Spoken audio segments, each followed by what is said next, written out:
Live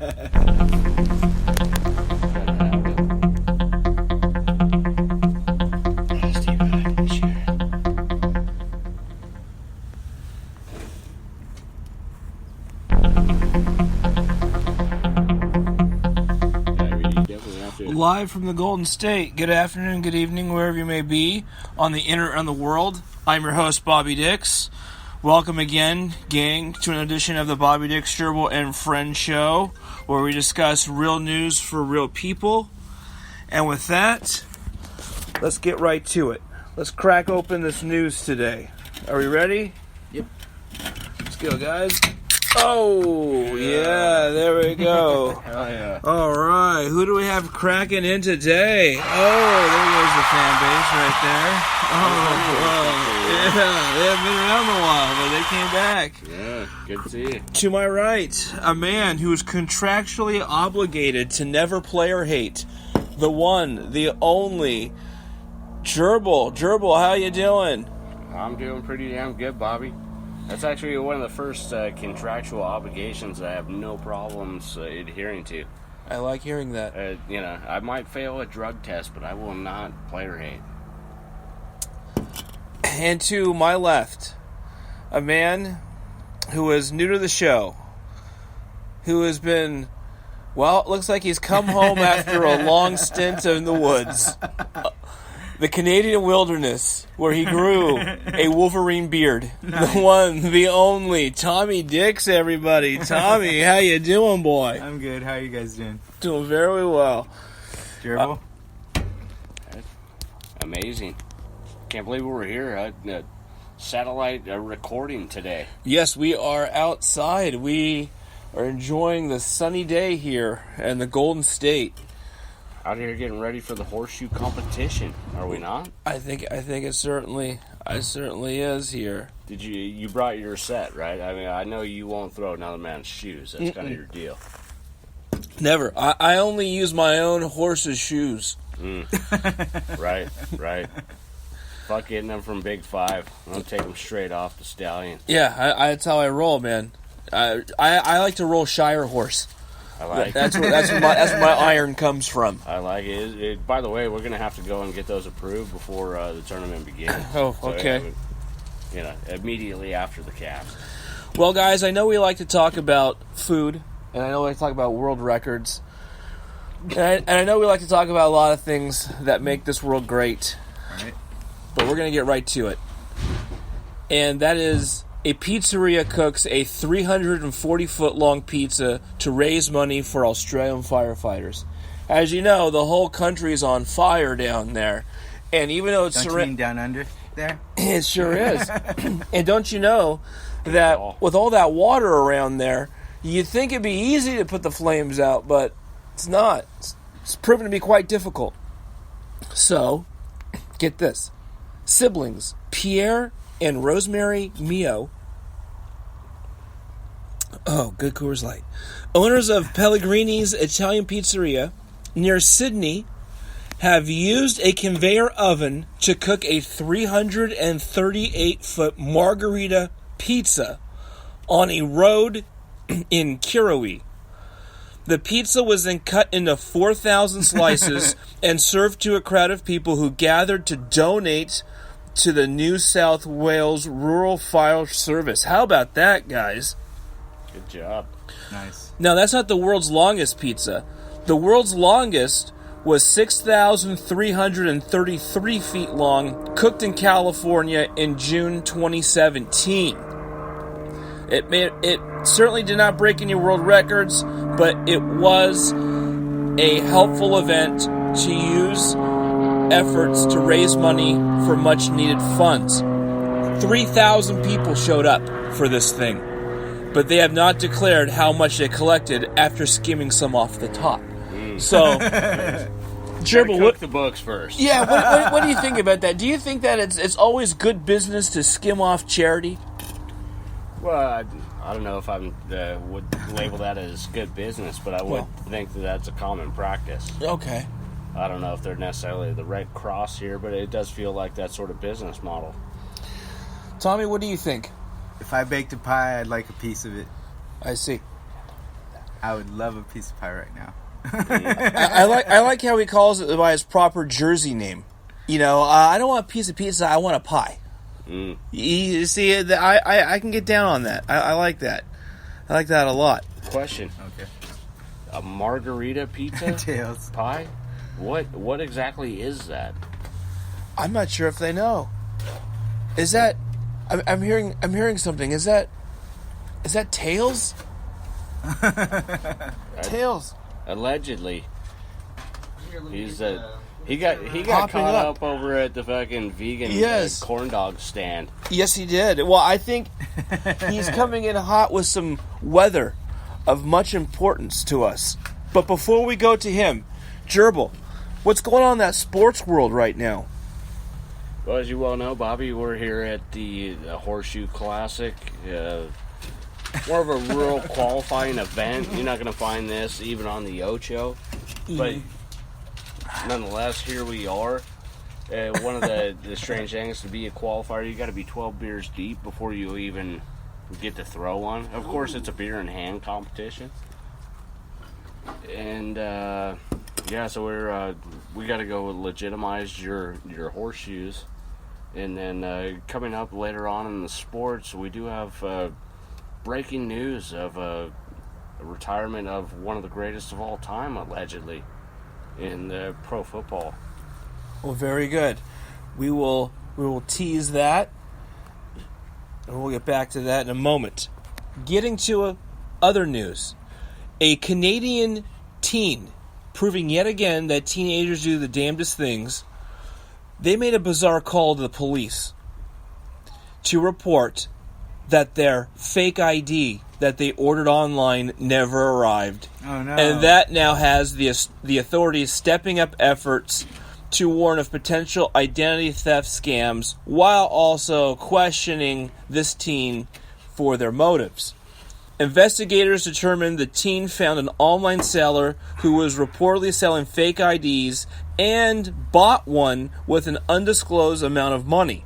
The teen also gave the seller all of their personal information and real identifying information. Good call. Something that the police shook their heads at and said, this dumbass, what more could we possibly do to him?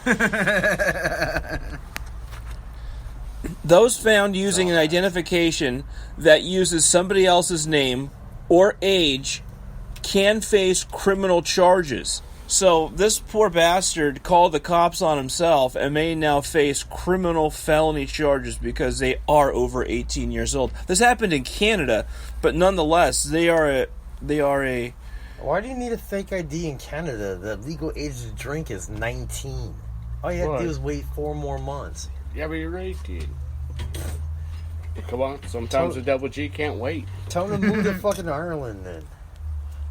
Ireland, it's just head above the table, 18 inches. That's it.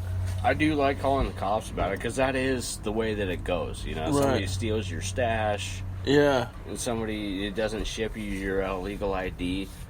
First thing to do, first course of reaction. Let's call the cops Call on the yourself. cops. Yeah, let's call the cops. They're going to straighten it out. Yeah, absolutely. Absolutely. That's rule one. And speaking of straightening it out, Tails, what's going on with that weather? We got to know what's going on. It's finally sunny in SoCal. Thank God. It's golden. What can I say? It's not cloudy like England and foggy and shit. I still got a nice day today. Perfect day for shoes. All those guys in England, fuck off. Very good. All right. Moving on to another story. And this is one that I think we can all maybe relate to in our own each and every individual way here. How's that go? Well, it's all about Frank Sinatra, I guess, is what I'm really trying to say. Blue eyes. Yeah, this is where it gets good.